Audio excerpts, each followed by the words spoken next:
Obrigado, irmão Gaspar. Agora estamos gravando aqui pela Tá bom, oração. obrigado, pastor. Até logo. Irmão Gaspar, minha canelinha de fogo. Ó, glória. Bem, irmãos, hoje é um dia especial, dia do Senhor. E hoje quero falar a vocês sobre a bênção de ter o Senhor em nossa vida. Mas, para tanto, hoje, por ser um dia especial, tem um amigo meu, o pastor Bruno Cruz, que hoje está licenciado, está estudando, está desenvolvendo outras atividades e está aqui conosco. E eu quero chamar ele para ministrar nessa manhã ao nosso Go Six aqui. Que Deus os abençoe e vamos ouvir a mensagem aqui.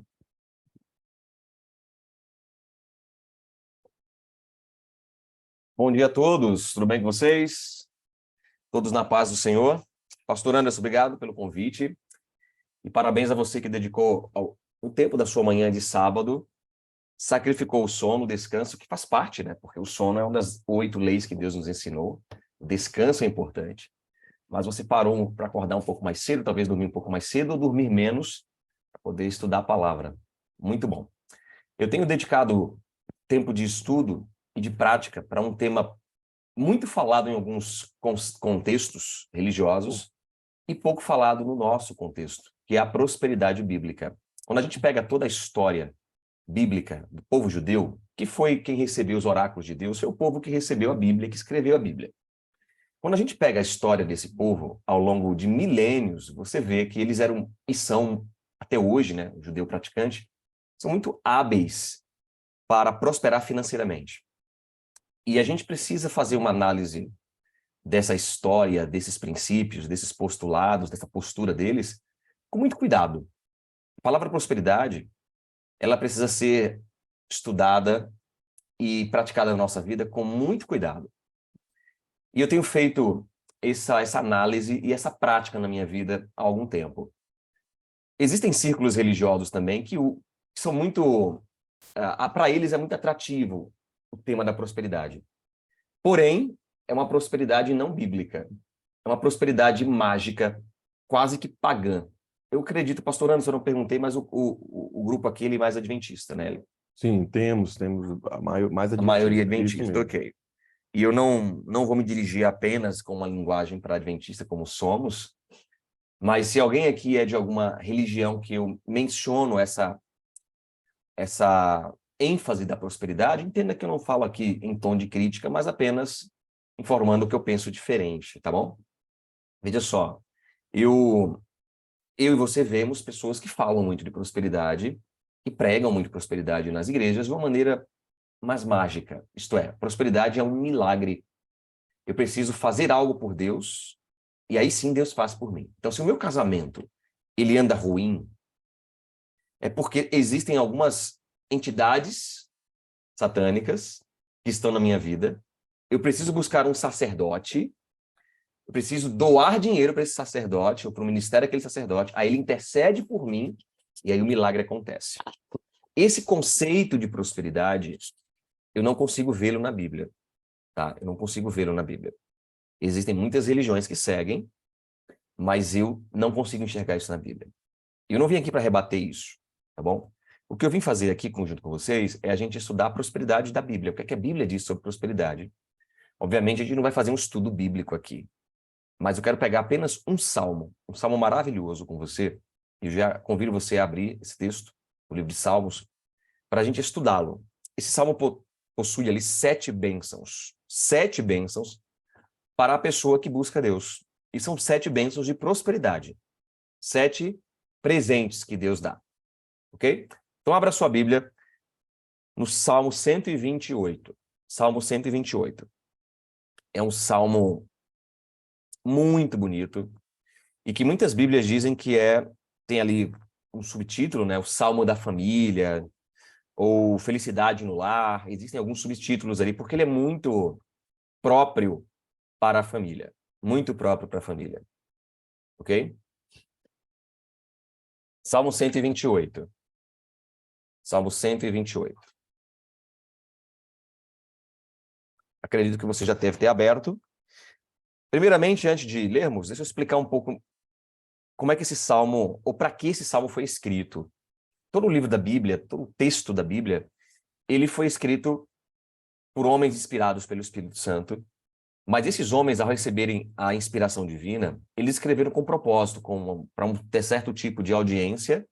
Todos nós, em todas as eras, somos a audiência da Bíblia. A Bíblia é para todos, não é só para um tipo de gente. Mas quando eles escreveram, eles tinham em mente uma audiência e um propósito. Por exemplo, quando você pega o livro de Cantares, existe um propósito diferente do livro de Gênesis.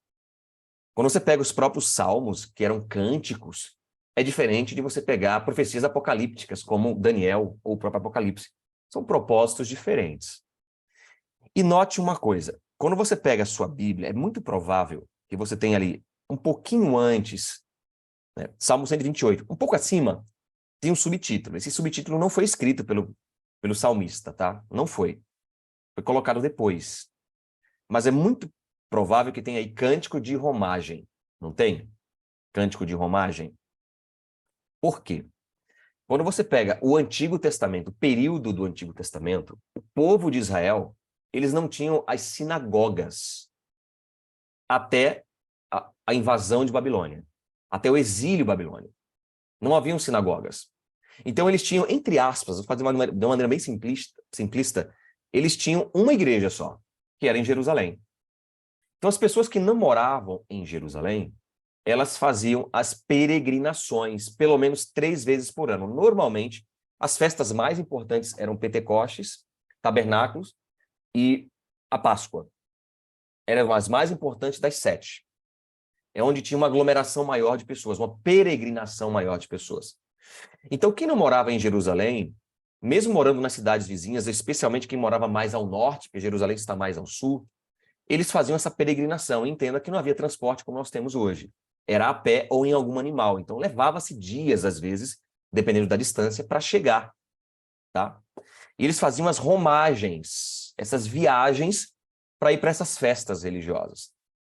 E era muito curioso, porque quando as pessoas iam chegando em Jerusalém, então vinham pessoas de várias cidades, de várias localidades, e eles iam chegando, e eles vinham de várias estradas, literalmente, se encontrando em uma estrada só, com o tempo, né?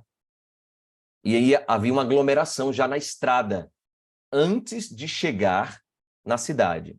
E quando eles começavam a fazer essa aglomeração, que era essa romagem, essa peregrinação, eles começavam então a cantar salmos, os salmos de romagem. Era uma cena, devia ser uma cena muito bonita. Eles ao longe vendo Jerusalém e já cantando, louvando a Deus, né? Talvez no último dia de viagem, talvez nas últimas horas de viagem. E cantando esses salmos, salmos de romagem. O Salmo 128 é um deles. E eu vou ler com você, por enquanto, o versículo 1. Acompanha comigo. Bem-aventurado aquele que teme ao Senhor e anda nos seus caminhos. Bem-aventurado, feliz, feliz. Feliz a pessoa que anda com Deus.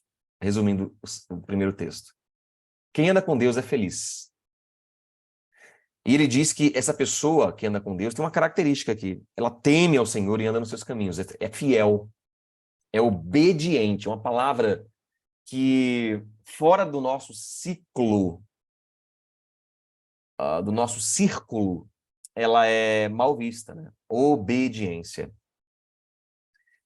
Quem obedece a Deus é feliz. É o que o Salmo está dizendo. E aí depois ele apresenta 7 bênçãos que essa pessoa possui na sua vida. 7 bênçãos. E nós vamos ler cada uma delas agora com uma explicação breve.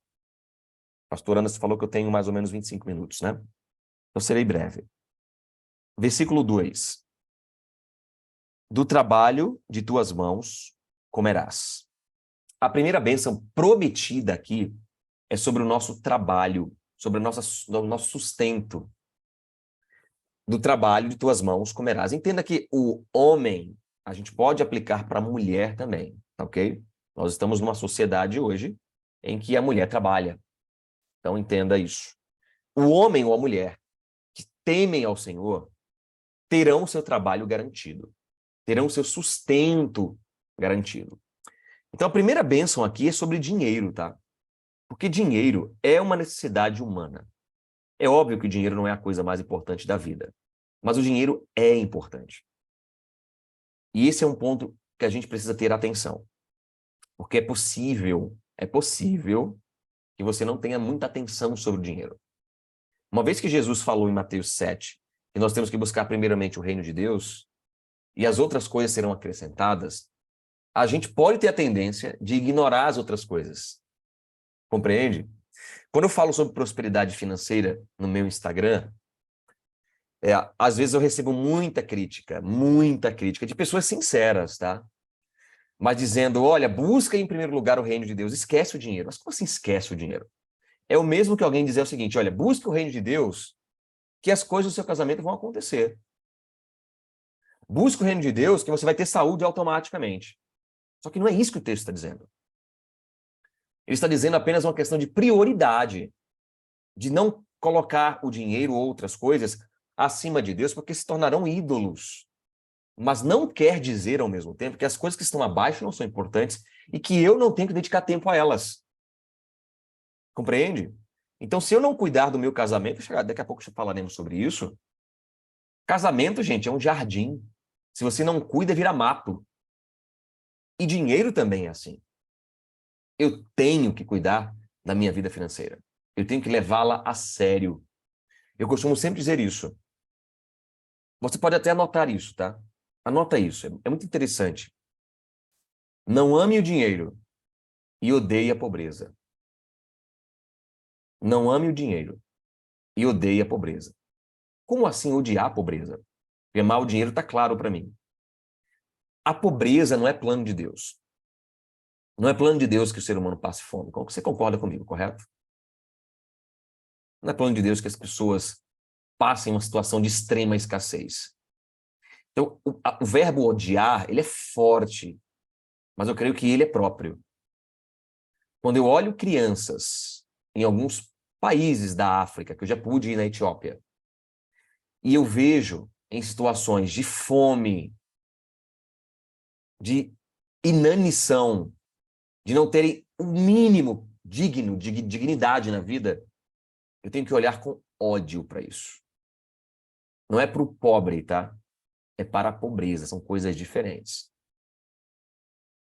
Então a gente tem que olhar para situações como essas com um certo, gente, com um sentimento de dor no coração, mas não é pena. É como uma raiva. Porque a raiva é um sentimento, não sei se há psicólogos aqui, mas ele é um sentimento que ativa, quando bem canalizado. Ele ativa a pessoa. A pessoa está numa situação e ela não quer mais viver naquela situação, a raiva ativa. A Bíblia fala, irai-vos, mas não pequeis. Então, esse sentimento, ele nos leva para frente. A pessoa olha a sua situação e fala, eu não quero mais isso. Então, ativa a pessoa e leva a pessoa a agir. Quando a gente olha uma pobreza extrema dentro de contextos, isso tem que ativar a gente. Tem que ativar no sentido de que eu vou ter uma condição melhor para ajudar mais. Então, é nesse sentido que eu falo que a gente tem que odiar a pobreza. Compreende? De ter mais, até para ajudar mais. E algumas pessoas, até para a sua própria vida. Eu conversava há algumas semanas com uma pessoa que está ajudando financeiramente os seus pais. Seus pais não buscaram ter uma vida financeira mais equilibrada, e eles também não. O casal também não. E um dos pais está hoje no hospital, numa situação muito humilhante. No hospital público do Brasil, numa grande cidade, literalmente dormindo num corredor, não tem condições de comprar remédio, tirá-los dali de forma alguma. Raramente o médico vai no hospital, trata-os mal. Uma situação humilhante. E isso tem que ativar, entende? Ativar no que sentido? Eu não vou deixar meus pais em situação como essa. Eu vou dar um jeito. Isso inclui dinheiro. Então, a primeira bênção é sobre a nossa vida financeira. É uma garantia aqui, uma promessa divina de que Deus cuida disso, porque isso é importante.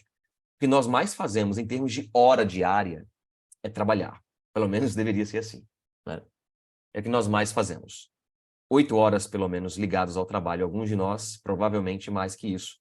Eu sei que quem vive na América trabalha bastante. Já estive na América algumas vezes, já fiz cursos na América, nunca morei na América, mas eu entendo um pouco da realidade de quem imigrou, né? Quem está aí. Vocês trabalham bastante, né? E trabalhar é uma coisa muito especial, tá? O trabalho foi criado por Deus antes do pecado. Depois do pecado vieram os espinhos. Mas sempre vamos trabalhar até na eternidade. Sem a dor, sem o cansaço, sem o suor, sem o estresse. Mas vamos trabalhar. O trabalho foi criado por Deus. E existe uma bênção de Deus sobre o seu trabalho. Leve-o a sério, porque Deus leva seu trabalho a sério. Leve o dinheiro a sério, porque Deus leva o dinheiro a sério. Você sabia que a Bíblia tem 2.350 versículos sobre dinheiro? 2.350. Numericamente, é o tema mais falado da Bíblia. Ele não é o mais importante, compreenda. Mas numericamente é o tema mais falado. Obviamente, dando orientações para não idolatrarmos o dinheiro, há uma perspectiva negativa, mas também há uma perspectiva positiva. Não é à toa, e eu volto a falar, né, que os judeus prosperam muito financeiramente, porque pegam princípios, especialmente do livro de Provérbios, que é meu maior objeto de estudo, e eles prosperam. Nós que temos o Novo Testamento, às vezes ignoramos isso. Ignoramos esses princípios na vida. Então, o primeiro ponto que Deus quer falar com você nessa manhã é sobre o seu trabalho e o dinheiro, porque ele é importante. Ok? Número 2, ainda no versículo 2, eu quero ler com você. Feliz serás, diz a minha Bíblia. Você será feliz. A felicidade é um presente divino e uma promessa. A felicidade não é algo que eu vou ter só quando Jesus voltar. Compreenda isso, tá? A felicidade é uma promessa para aqui e agora. Entenda que felicidade não é ausência de dor, de problemas, de desafios. Não é. Felicidade, eu costumo dizer que é equilíbrio. Felicidade não é tristeza, é óbvio. Não é viver em dor, mas também não é euforia. Aquele sentimento quando o seu time ganha um campeonato, ele passa em pouco tempo. Felicidade não está nesses dois extremos, onde a pessoa vive constantemente em estado de dor, de sofrimento. Também não é euforia, é o equilíbrio. Esses momentos vão existir e eles estão importantes. Os momentos daqui também têm a sua importância, mas a gente não vive nisso, nesse constante estado, ok? Nós, por exemplo, temos casados a bênção, por exemplo, da intimidade sexual, que é um estado de euforia, ok? Um estado mais para cima, mas nós não vivemos, né? Com essa prática constante, ok? A gente tem que fazer outras coisas na vida. Mas é importante tê-los também. Mas o que é a felicidade? É esse equilíbrio. É eu não viver sempre aqui embaixo, jamais, até porque isso pode ser até uma doença emocional. E não estar buscando sempre a euforia, porque a vida não vive na euforia. A gente não é feliz buscando a euforia, porque a vida não é eufórica. A vida não se vive nos extremos. E a Bíblia nos promete aqui a felicidade. A felicidade ela tem que ser buscada da forma certa e no lugar certo, na fonte certa. E Deus é essa fonte. Deus é essa fonte.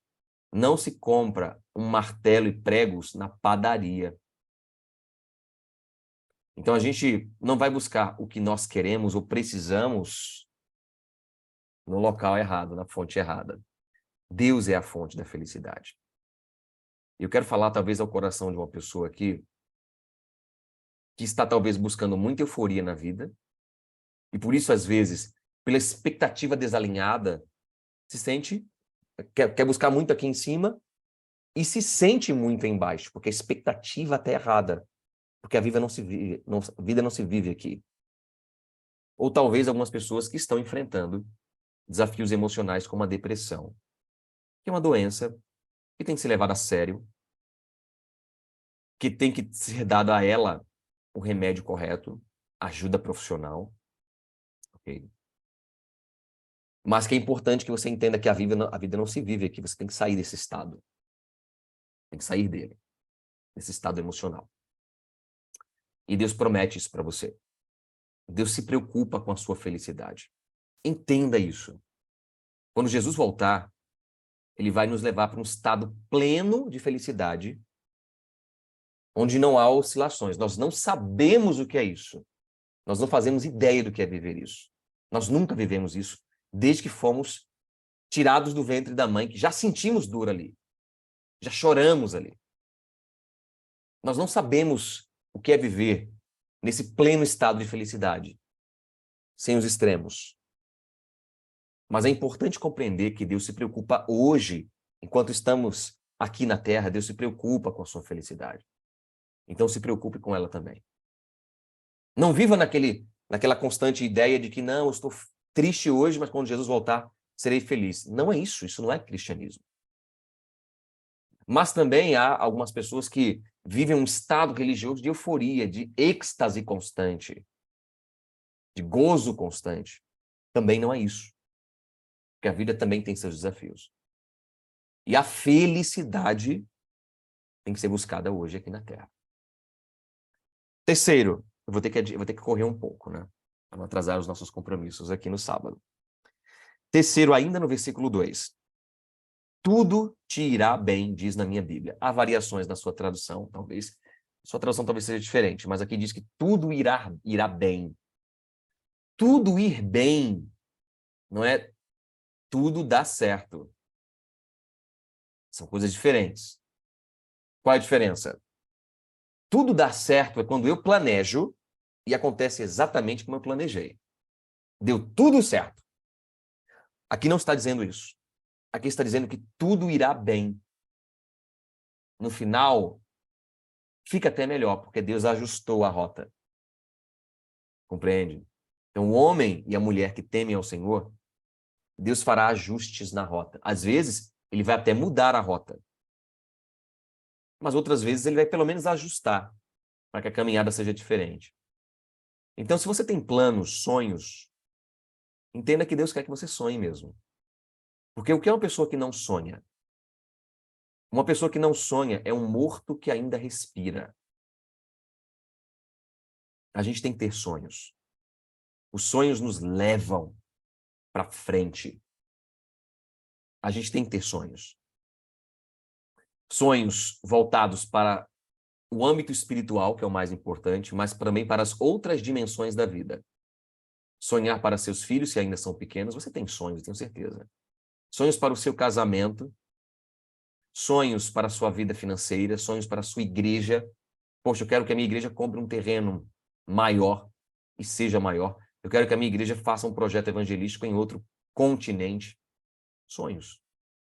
São isso que nos levam para frente.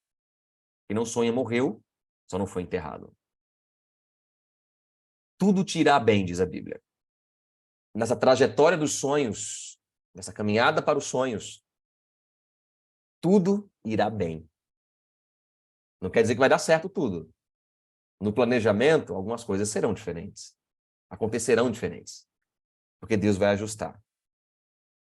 Então, é uma questão de maturidade, né? A gente planeja. Gente, já percebeu que a gente não planeja o fracasso? Já notou isso? A gente não planeja o fracasso. Então, a gente faz um plano aí, nos próximos 2 ou 3 anos, eu farei tal coisa.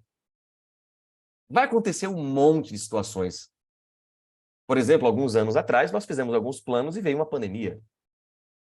Aquele meteoro que caiu na Terra. Vieram situações políticas aí na América, aqui no Brasil também. E sempre virão coisas. Sempre virão. E a gente não planeja, ela não faz parte do planejamento. Porque ninguém planeja o fracasso.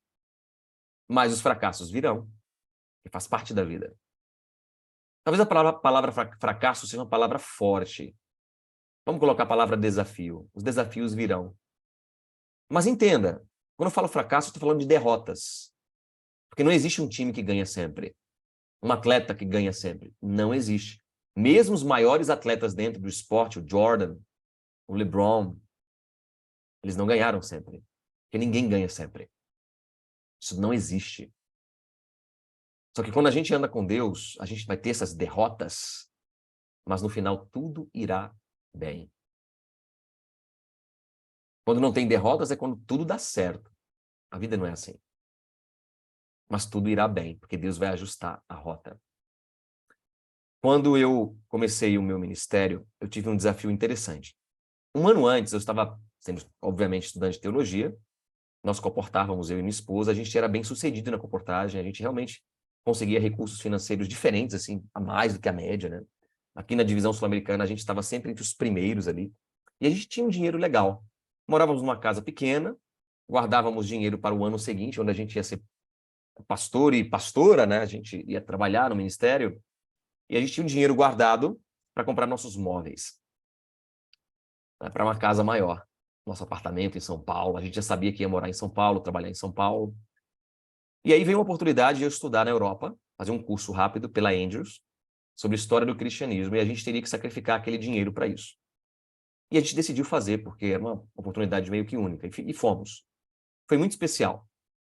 E o nosso plano naquele período era nós termos nossa filha no segundo ano do ministério. Então, no ano seguinte, a gente ia trabalhar, minha esposa trabalharia na escola adventista como professora, eu seria pastor, meu primeiro ano como pastor, 20 e poucos anos, jovem, imaturo, né? Então, a gente queria amadurecer no ministério para depois ter filho. Um ano depois, 2 anos depois, já tínhamos 7 anos de casados, então estava na hora de ter filho, né? A gente casou bem jovem. Então, a gente já queria, mas queria esperar aquele momento. E aí nós fomos, gente, só que a gente viajou para a Europa e a gente foi para Paris, Barcelona, Roma, romântico, né? E a gente se torna fértil nesses lugares. Então, nós fomos para esses lugares ali. A gente se protegia, cuidava e tal. E ok, né? Viajamos para esses lugares incríveis. Genebra. Gente, Genebra é incrível. Vocês têm que ir lá se não foram, tá? Super romântico. Aos pés do Mont Blanc. Chamonix, na França. Um lugar... Gente, um lugar, assim, poucos na Terra são tão lindos, assim. E aí voltamos para o Brasil, onde eu ia comportar 4 semanas ainda, nas férias. Na verdade, 3, eu acredito, né? O único tempo que teríamos para trabalhar uma trabalhada. E fomos para Santa Catarina. E fomos trabalhar numa cidade chamada Timbó. E ao lado dela tem uma cidade chamada Indaial. Hoje eu moro próximo dessas cidades, inclusive. E, gente, eu não engravidei a minha esposa em Genebra, não engravidei minha esposa em Barcelona, não engravidei minha esposa em Paris, eu engravidei minha esposa em Timbó.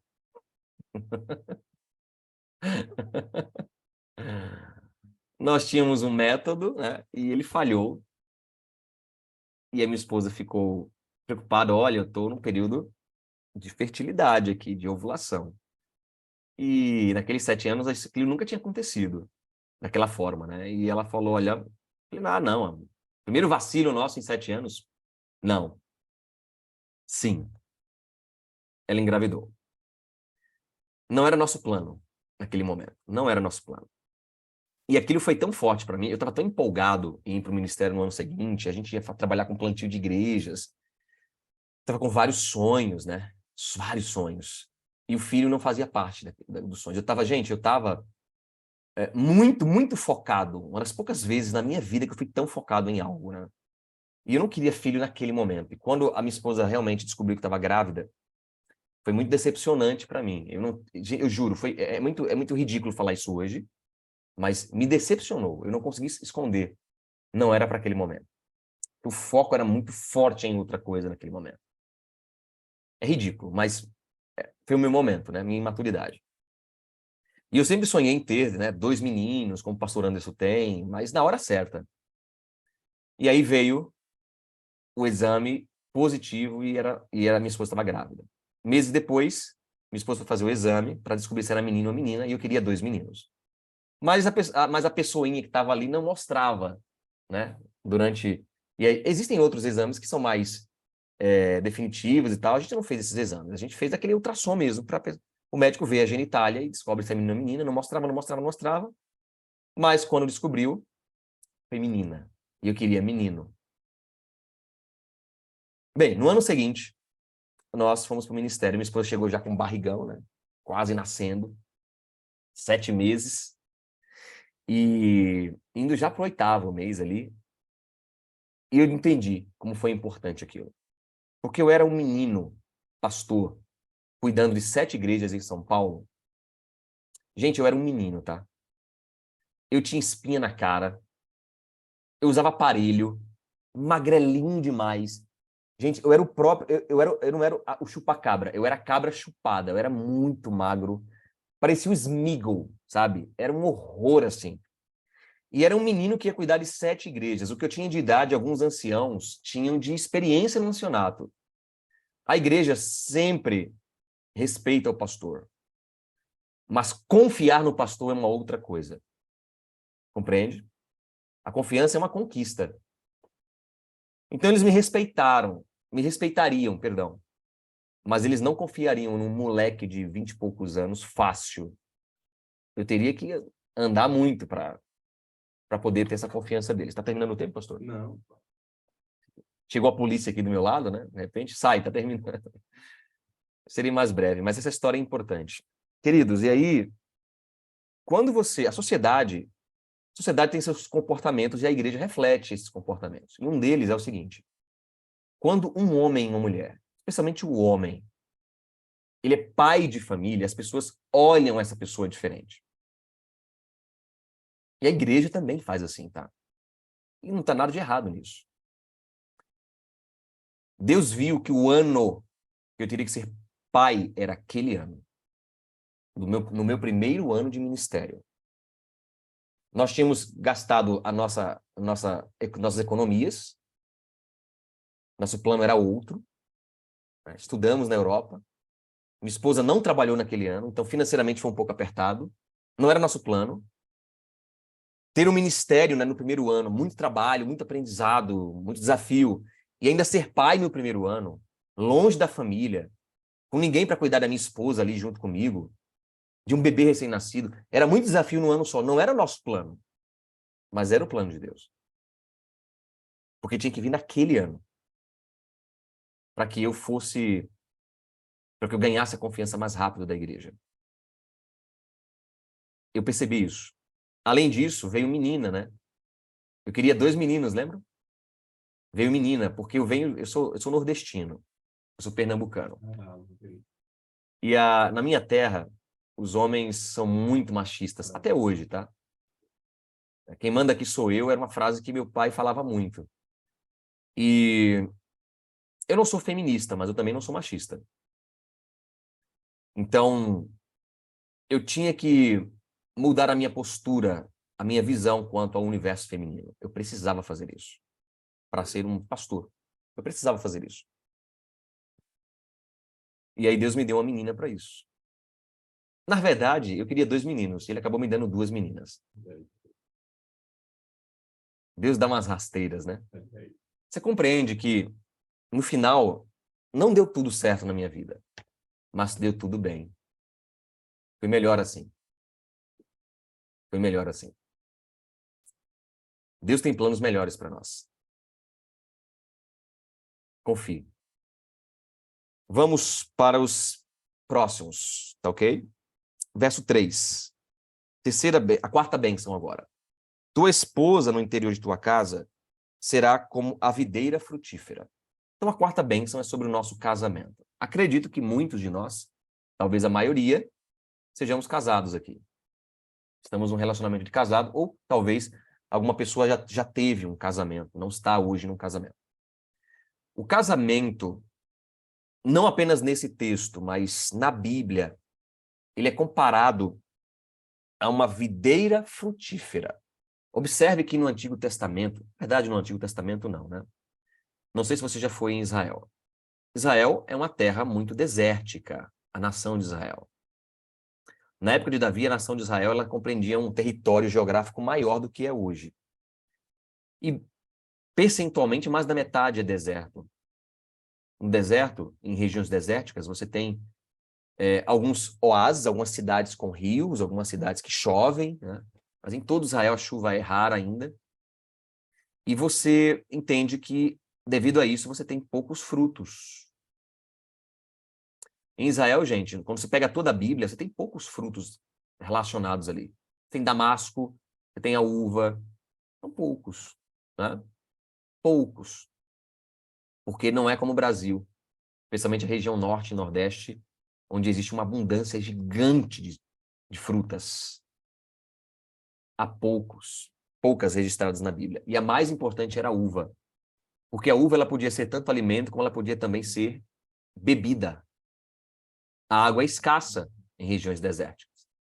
Então, uma das fontes de líquido era o suco da uva. A uva era muito importante para a comida e para a bebida. Você entende? E a uva preta, especialmente, é um dos alimentos mais ricos em aminoácidos em todo o planeta Terra. É muito rico. É um alimento muito importante. Então, ele compara aqui a uva ou o casamento a uma videira, que é a planta que cria a uva, que produz a uva. A esposa, ele menciona a esposa, né, como uma videira frutífera. Isso é uma mulher que frutifica, que o seu ventre produz, né, que gera vida. A gente tem que ir mais além, porque é o casamento aqui, não é a mulher apenas.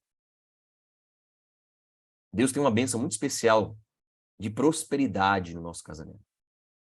Eu queria ter tempo para falar para vocês sobre o conceito bíblico de quantos filhos nós temos que ter.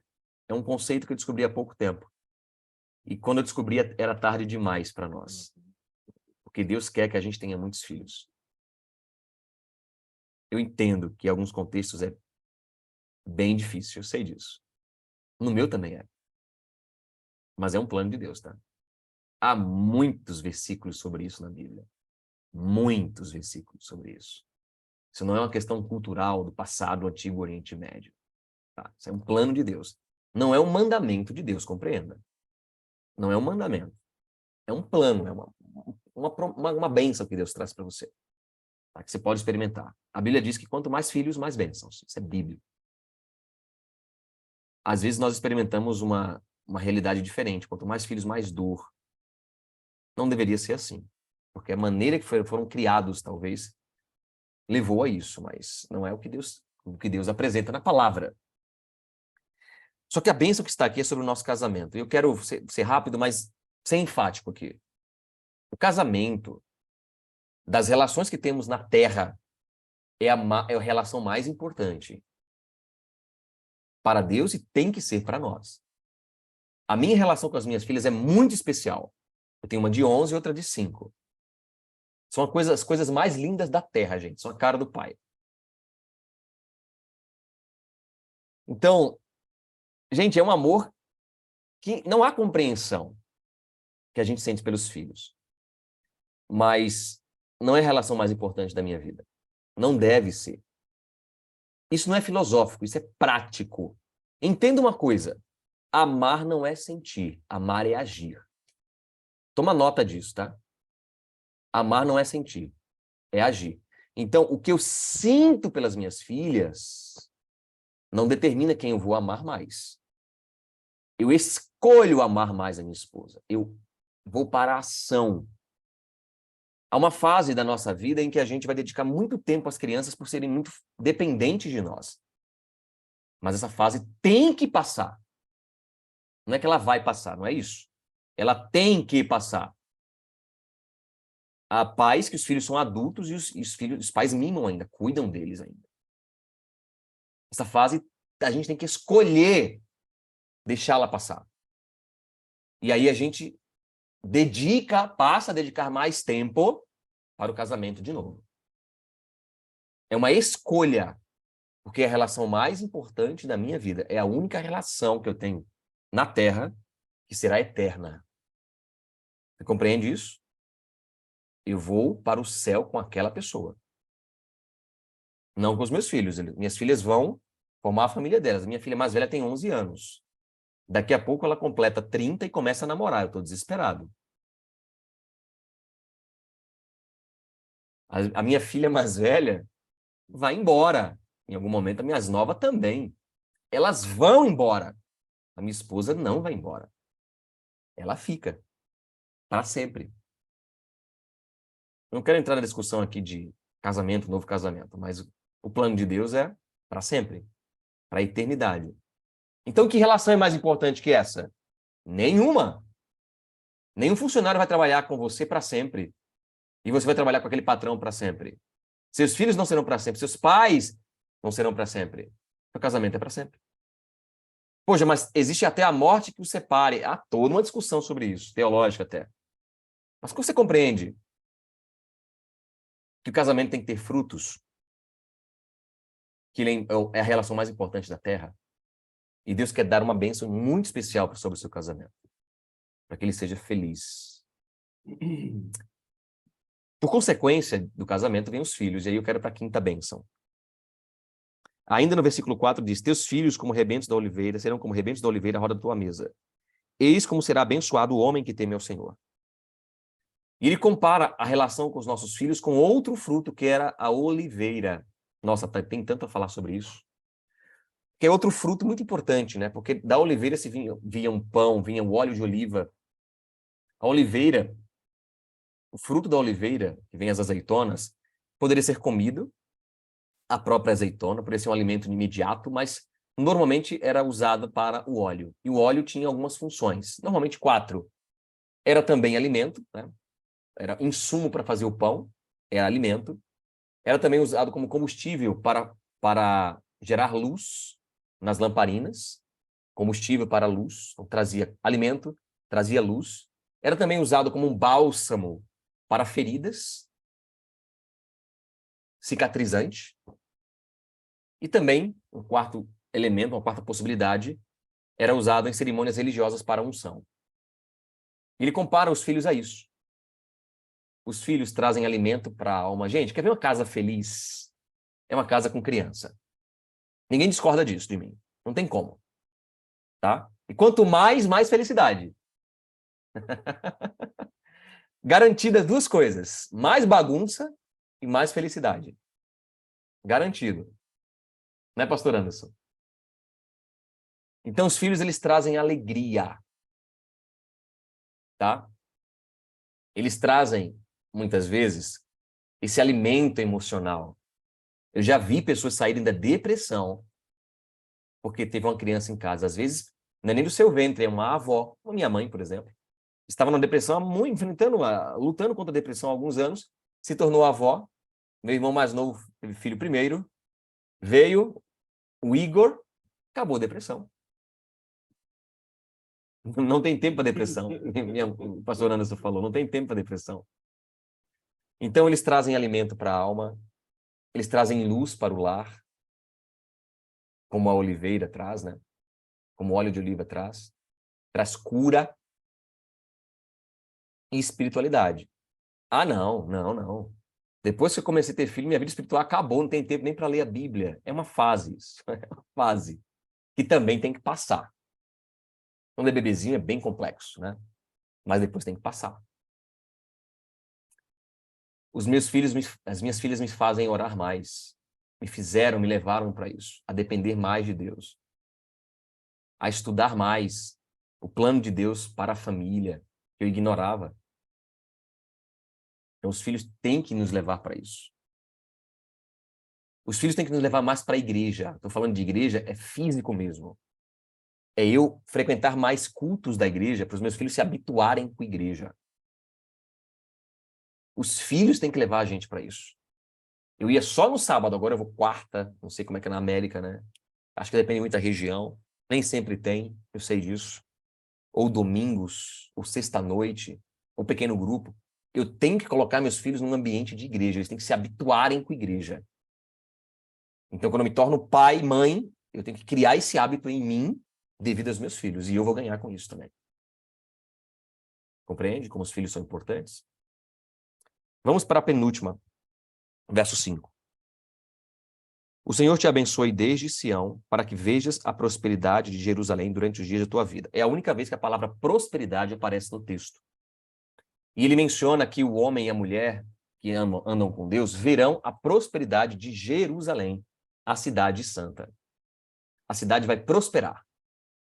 Prosperidade aqui inclui financeiro e tantas outras dimensões. O homem de Deus verá Jerusalém prosperar. Eu quero voltar para o início ali, né, dessa mensagem. Você lembra que muitas pessoas não moravam em Jerusalém. Elas faziam essa peregrinação para as festas. E essas pessoas depois de um período, há meses, sem ir a Jerusalém, voltavam e viam a Cidade Santa. Talvez uma mulher que engravidou e teve que ficar um ano inteiro sem poder ir a Jerusalém, ela passava mais de um ano sem ir a Jerusalém, depois ela ia e voltava, e ela tinha que observar se Jerusalém estava prosperando.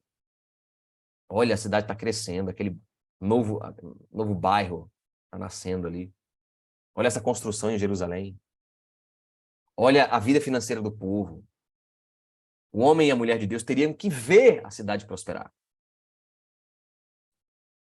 Jerusalém, na Bíblia, você sabe, ele até no Novo Testamento, no livro de Apocalipse, é o símbolo da nossa religiosidade, da nossa espiritualidade, da nossa vida espiritual.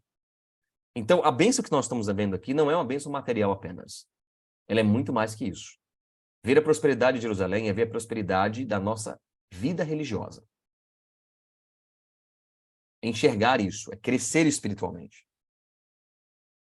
Então eu tenho que ter dinheiro, como já vimos aqui, felicidade, educar bem meus filhos, meu casamento tem que ser gostoso, feliz, mas eu também preciso crescer espiritualmente. E de todas as promessas que estão aqui, essa é a mais importante. Não há um escalonamento, dinheiro é o menos importante, depois vem felicidade. Não é nesse sentido. Mas a mais importante é a nossa vida espiritual, porque vai influenciar todas as outras áreas da vida. Como eu olho a minha vida espiritual, é como eu olharei meu casamento, como eu olharei a minha relação com os meus filhos, com o dinheiro, etc. E o homem e a mulher de Deus precisam crescer espiritualmente sempre. A Bíblia fala em Provérbios capítulo 4, verso 18, que a vereda, o caminho dos justos é como a luz da aurora, que vai brilhando mais e mais até ser dia perfeito. Então, a caminhada é sempre de crescimento, em busca da excelência, sempre crescendo. Sempre crescendo. Como andar de bicicleta, você não fica parado. Não tem como ficar parado, estagnado. Ou cai, ou sobe, ou anda. Tem que estar sempre em movimento. E essa é a bênção mais importante. Eu volto a falar sobre ela daqui a pouco, porque vamos ver a última bênção no verso 6, que diz assim: e vejas os filhos de teus filhos, paz sobre Israel. A última bênção se relaciona com algo material, que é viver muitos anos na terra, mas também espiritual, que é a vida eterna. Ver os filhos dos filhos é viver a vida eterna. É estar no céu vendo a sua descendência. E aí note uma coisa. A maior promessa bíblica é a vida eterna. Claro. E ela está aqui metaforicamente representada nessa última bênção. Ok? Não quer dizer que as outras coisas não são importantes, mas essa é a mais importante. Mas o que é também ver os filhos dos filhos? Literalmente, viver muitos anos na Terra tem alguns desafios. Porque note bem, vamos para as bênçãos anteriores. A bênção do trabalho. Um dia a gente vai aposentar. Um dia o trabalho não será mais novidade. Um novo emprego. Empresa que eu abri. Vai chegar uma hora que aquilo não vai ser mais novidade. Você terá 10 anos de experiência, 15, 20 anos de experiência. Até em termos de reação bioquímica, a gente já não tem mais aquela euforia, né? Você entra num trabalho, você se formou na faculdade, entrou no trabalho dos sonhos, viajou para a América, trabalhou, mas finalmente entrou naquela função que você queria, mas um dia deixará de ser novidade. E como é que fica a tua motivação com aquilo? Ver os filhos dos filhos, o que eu quero dizer com você é o seguinte, é experimentar essas bênçãos anteriores, as 6 anteriores, durante a vida inteira. Não durante um período só. Você é recém-casado, então você está lá, né? Dopamina pura, né? Aquela animação do casamento. Mas vai passar. Porque isso é biológico. Vai passar. E aí, como é que fica o casamento depois? Você está num novo trabalho, depois daquela euforia, aquela animação, vão passar. Virar uma coisinha chamada rotina. Isso é natural. Você pega um filho nos braços, recém-nascido, bebezinho. Gente, quando é bebê é muito fofinho, né? Alguns até dizem assim, quando é bebê é tão fofinho que dá vontade de comer. Mas quando cresce e chega na adolescência, me arrependo porque não comi. Então, A vida vai mudar com o tempo, você compreende? A gente vai envelhecer, os filhos vão crescer, vão embora, o casamento vai ser diferente, o corpo vai mudar, o trabalho já não é mais como era antes. Na vida espiritual também. Quando a gente entra para a igreja, se batiza e tal, é uma alegria. Depois, com o tempo, as coisas vão mudando. O que Deus promete para nós é que a gente experimente as alegrias nessas áreas da vida sempre. Não é só numa fase. Obviamente, as fases vão mudar. A minha relação com a minha filha com 11 anos, pré-adolescente, não é mais de um bebezinho que eu carrego no braço, que eu mordo a barriga, que eu mordo o pezinho, não é mais. É daquelas risadas infinitas. Passou e não volta mais. E eu tenho que aproveitar a nova fase agora. Ela agora é minha amiga. Logo, logo começa a trabalhar comigo, se ela quiser, mas vai me acompanhar. É parceiro, é diferente. Mas a relação continua. Com a minha esposa, as coisas mudaram. Ela mudou, eu mudei. Nós não somos mais os mesmos de 18 anos atrás, quando nos casamos. Mas está melhor, cada vez melhor. Corrigimos muita coisa. A minha vida espiritual também. Eu vou encerrar falando isso para você. Quando eu me batizei, foi no ano de 99, eu conheço a igreja desde 93, 94, mas batizei em 99. Faz um tempinho já. E aí, logo depois, eu comecei a pregar em outras igrejas. E a primeira vez que eu preguei fora da minha igreja, a igreja que eu me batizei, a igreja de Areias, em Recife, eu preguei numa igrejinha chamada Tamandaré, uma igrejinha bem pequenininha. Até hoje existe, no mesmo lugar. Fui lá, preguei, bem animado. Nossa, estava muito animado. Primeira vez que eu preguei fora da minha igreja, me convidaram, né? Dá até uma inflada no ego, né? E aí, quando fui à porta da igreja para cumprimentar as pessoas, né? Apertar a mão, aí veio uma mulher, mais alta que eu, assim. Eu, adolescente, né, na igreja, aí ela olhou para mim para baixo, assim, e falou: "Tu é novo na fé, né?" Eu olhei para cima e falei: "Sou." Ela olhou para baixo e falou: "Dá para perceber." Muito animado. Você vai ver com o tempo como é que a igreja é, meu filho. Você vai ver como é que é. Gente, eu juro que é verdade. Não é à toa que o nome daquela irmã era Laodiceia. Juro que é verdade. Tadinha, já falecida. Naquele dia, aquilo foi tão ofensivo para mim, foi doloroso, sabe? Eu não tinha maturidade para aquilo, não. Não tinha, não esperava aquilo. Hoje eu entendo que tem gente, né? Gente negativa em todo lugar. E gente negativa é impossível andar com essas pessoas, né? Mas eu compreendi que ela tinha razão, de certa forma. As coisas vão mudar. Mas tem que mudar para melhor. Isso é muito sério que eu vou falar para você. Vou encerrar falando sobre isso. Deus quer que você tenha um casamento feliz sempre. Sempre. Você compreende isso? Deus quer que você tenha uma relação gostosa com seus filhos sempre. Foram embora sempre. Sempre. São casados, casadas. Sempre. Deus quer que você tenha uma relação com o trabalho feliz sempre. Com dinheiro, uma relação com dinheiro sempre. Deus quer que você tenha uma relação com Ele mesmo, espiritual, e com a igreja.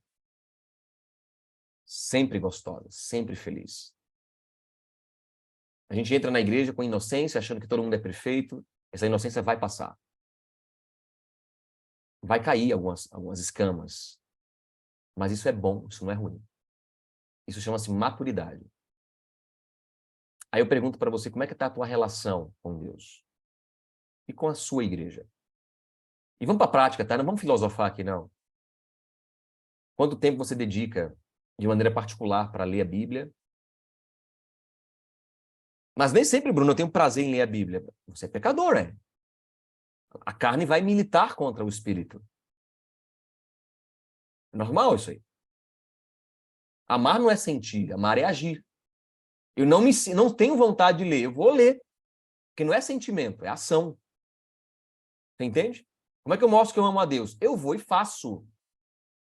Não vou romantizar para você não, tá? Eu vou e leio a Bíblia, é isso. Eu vou e estudo. Eu não tenho vontade de orar. Dá sono. 2 minutos depois não tem mais assunto com Deus. Continua. luta, é militância contra o mal. É guerra espiritual. A começar contra a nossa própria natureza. Não vamos romantizar. Gente, eu não tenho tempo de ir na igreja na quarta-feira à noite, domingo, que seja. É muita correria. É correria. Mas vai. Ah, não é tão bom o culto como o sábado. Eu sei. Vai. Você compreende. A gente romantiza muito a nossa vida espiritual. A gente tem que fazer. É ação. Ok? É ação. Não é esperar um sentimento para eu fazer. É fazer para depois ter o sentimento. Aí eu pergunto para você, como é que está a tua relação com a igreja? Você tem ido na igreja, amigo? Até no sábado alguns não vão mais, ficam assistindo culto em casa. Não é isso que Deus quer de você. Não é isso que Deus quer de você. Não tem tempo para explicar, mas Deus não quer isso de você. Deus quer que você participe de uma comunidade religiosa, uma experiência com pessoas. Deus é onipresente, ele vai estar em todo lugar. Mas parte da religião é se envolver com pessoas. Não é bom que o homem esteja só. Não é bom que o homem esteja assistindo o culto no celular. Estou aqui parafraseando. É meio ridículo isso, talvez, mas você compreendeu a mensagem. Como é que anda isso, essas práticas com você?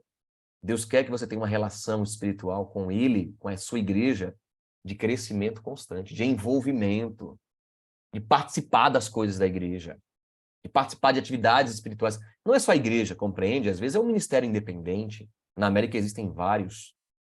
Mas é envolvimento com as coisas religiosas, coisas de Deus. Gente, é ser apaixonado pelas coisas de Deus. Não é frequentar um culto no sábado de manhã. É ter religião o tempo todo. Para influenciar o bolso, o casamento, a educação dos filhos, a relação com o patrão, com os empregados. Deus quer que você experimente essa alegria de viver com Ele o tempo todo. Não só quando era recém-batizado. E depois virou meio que uma tradição a sua religião. Não. Quando aquela irmã me ofendeu daquele jeito, eu tomei um propósito ali. Eu falei, nunca vou deixar que o desânimo me abata. Quer saber? Eu não cumpri essa promessa. O desânimo me abateu várias vezes. Até que eu compreendi que é no desânimo que eu tenho que buscar a Deus também. E lutar contra mim mesmo. Eu não tenho que esperar sentimentos positivos para me aproximar da Bíblia, da oração, da prática do jejum e da frequência à igreja. Que são as 4 principais disciplinas espirituais. Eu não tenho que esperar sentimentos. Eu tenho que ir lá e fazer. E Deus quer que você experimente essa experiência com Ele sempre. Até que Ele volte. Ou até que a gente descanse na terra. Encerro dizendo para você que Deus quer que você tenha alegrias no seu trabalho sempre. Que você seja feliz sempre. Que seus planos aconteçam coisas boas com Ele sempre. Não é só durante um período da sua vida. Que seu casamento seja feliz sempre. Que você tenha relação maravilhosa com seus filhos sempre. Uma relação especial com a sua igreja, com a sua vida espiritual sempre. Até que Ele volte. E como é que eu construo isso? O versículo 1 nos mostrou e vou ler de novo e encerrar. Bem-aventurado aquele que teme ao Senhor e anda nos seus caminhos. Isso é prosperidade bíblica. É dinheiro também, mas não é só dinheiro. Vai muito além disso. Vou fazer uma pergunta meio óbvia aqui, né? Você quer essas bênçãos na sua vida? Todas elas, as 7 bênçãos prometidas? Eu tenho certeza que sim. E o segredo é temer a Deus. Temer a Deus, respeitar a Deus, obedecer a Deus. Não como uma barganha, né? Eu obedeço, aí Deus vai me dar. Não, não é isso. É que a obediência já é a bênção. Se eu sou fiel no casamento, eu já sou abençoado. Se eu cuido do meu dinheiro como Deus ensina na Bíblia, eu já sou abençoado. Se eu pratico as disciplinas espirituais, eu já sou abençoado. Eu não serei abençoado porque eu convenci a Deus e aí Ele vai mandar a bênção.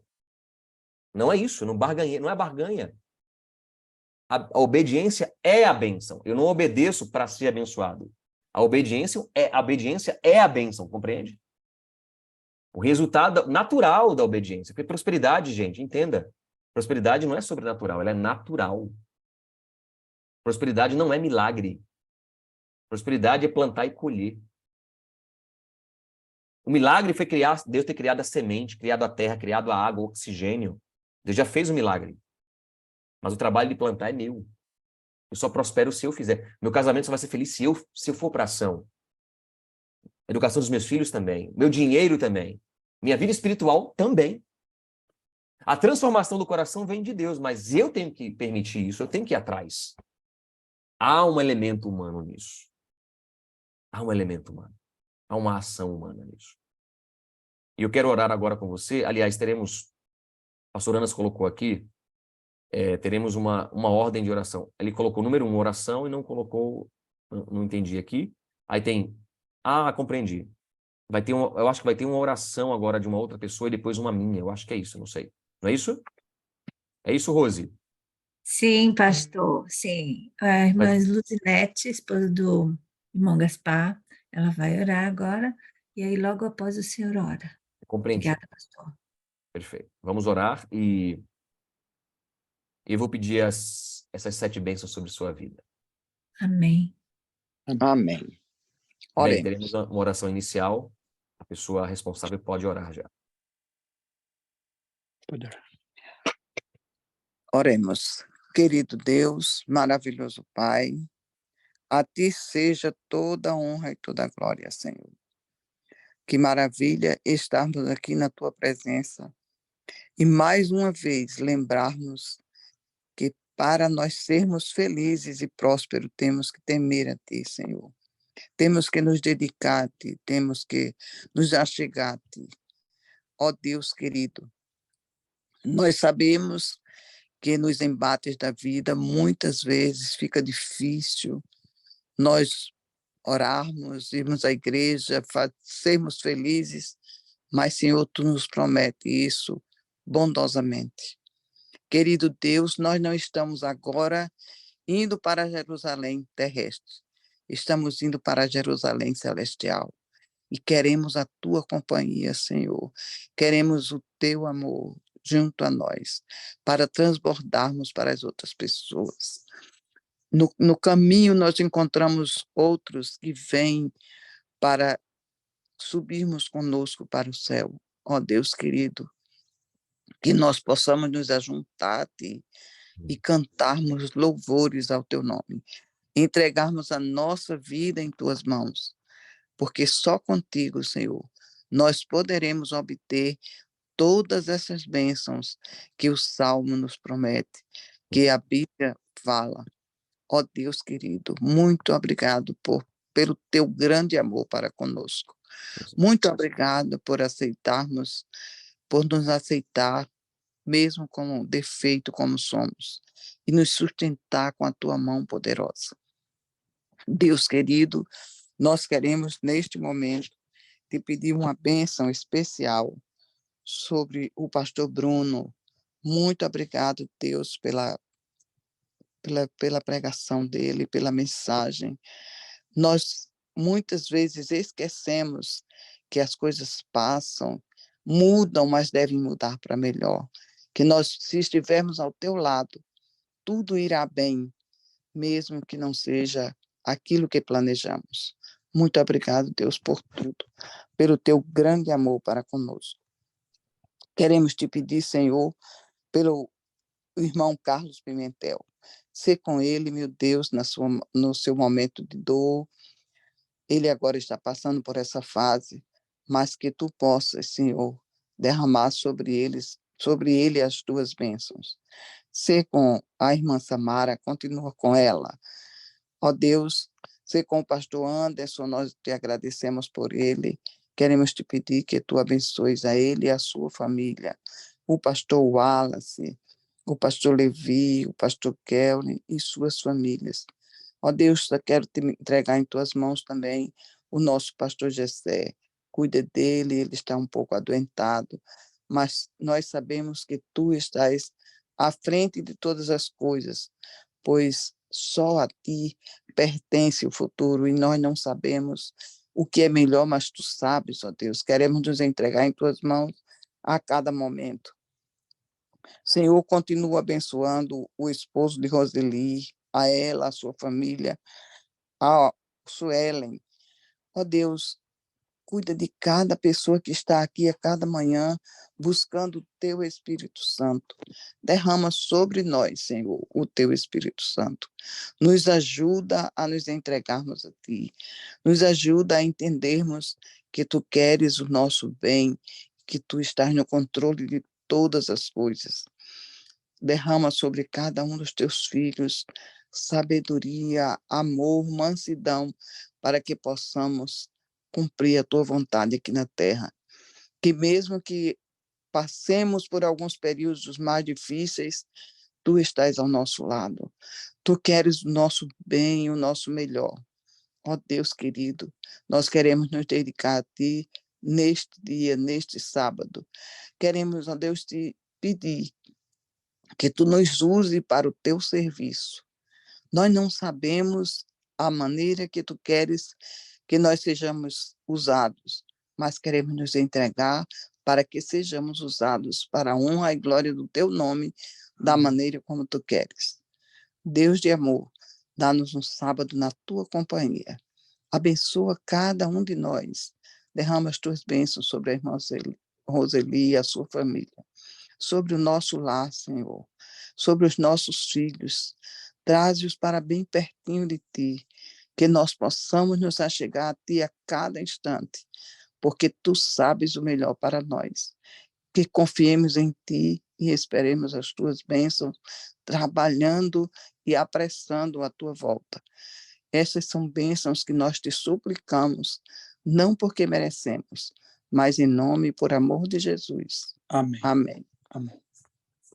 Deus, obrigado por mais um sábado, um dia que é um presente para a gente. Obrigado pela vida. Ainda a temos. E enquanto a tivermos, que ela seja dedicada totalmente a Ti. Amém. E que cada dimensão e área que nós estudamos aqui, cada uma delas seja abençoada por Ti. Amém. Faz com que o nosso trabalho, a nossa vida financeira prospere e que usemos esses recursos para a Tua glória. Amém. Nos faz felizes de verdade, não buscando euforia e nem vivendo em tristeza, mas uma vida equilibrada, uma vida que tem prazer e um prazer santificado. Amém. Que os nossos planos aconteçam conforme a Tua vontade, não a nossa. E nos ensina Amém. até mesmo a planejar melhor. E Amém. nunca, jamais desistir dos sonhos que o Senhor colocou no nosso coração. Amém. Pai, e o nosso casamento, hein? Pô, Pai, tem gente às vezes que está infeliz no seu casamento. É só rotina ou só brigas. Eu quero especialmente pedir por esses casais que estão em situações dolorosas, que o Senhor restaure a alegria do casamento. Amém. Mas não só sobre eles, mas sobre todos os casais que até estão felizes, mas que podem experimentar ainda mais alegrias, mais tempo juntos, mais parceria, mais companheirismo, mais intimidade. Abençoa nosso casamento, Pai, porque é a Amém. única relação da terra que será eterna. Nos Amém. coloca sabedoria, porque se o Senhor tem que ser o primeiro em nosso lugar, em nosso coração, o segundo, a segunda pessoa é o nosso cônjuge. Que a gente coloque essas coisas na sua devida ordem. Amém. Lembra dos nossos filhos também, Pai. Talvez alguns aqui tenham seus filhos grandes e não tem como educá-los mais. Então, o que nos resta é aconselhar e orar. Mas até mesmo os pais e mães que têm seus filhos grandes, que eles mudem sua relação para melhor com seus filhos. Que sejam pais talvez mais pacientes, ou talvez pais mais distantes, no sentido de deixar seus filhos crescerem. Pais mais sábios, mais conselheiros. Talvez alguns pais e filhos às vezes nem se falam muito e precisam se reaproximar. Que essa relação de pais e filhos seja gostosa. Então restaura. Amém. E ainda temos nossos filhos pequenos e juntinhos de nós, que a gente aproveite cada tempo para viver com eles e educá-los nos teus caminhos. Amém. Que sejam como rebentos da oliveira e tragam cura, felicidade e salvação. Amém. E por fim, Pai, nós oramos pela nossa vida espiritual, no âmbito particular e coletivo, Amém. pela igreja no coletivo. Se alguém não tem ido à igreja, muda essa prática, Pai. Revela, mostra para essa pessoa na tua palavra que esse não é o caminho. E faz essa pessoa praticar essa disciplina espiritual tão importante, que é a frequência à igreja. Não é a mais importante, mas é importante. Mas lembramos agora das mais importantes, que é oração, estudo da Bíblia e o jejum. Especialmente o jejum, nem falamos sobre isso, mas é muito importante. Restaura em nós essas práticas, Pai. Nos tira essa Amém. visão romântica da religião, que está ligado a algum sentimento, a alguma euforia. Não, não, não. É relação contigo, Pai. Como um casamento. Há dias alegres, há dias tristes, mas sempre estamos juntos contigo. Amém. Nos dê essa maturidade espiritual. E que a gente cresça até mesmo na alegria de te servir e de andar contigo. Amém. E por fim nos faz viver muitos anos, nos dá saúde para vivermos muitos anos e experimentarmos essas bênçãos durante toda a nossa vida. Não durante um período Amém. apenas, mas toda a vida.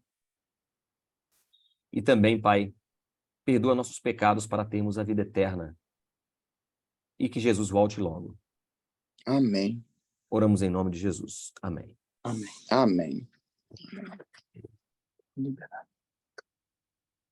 Amém, pastor. Amém. Muito obrigada pela mensagem. Que Deus te abençoe, que Amém. nós possamos fazer bem aproveito dessa prosperidade na nossa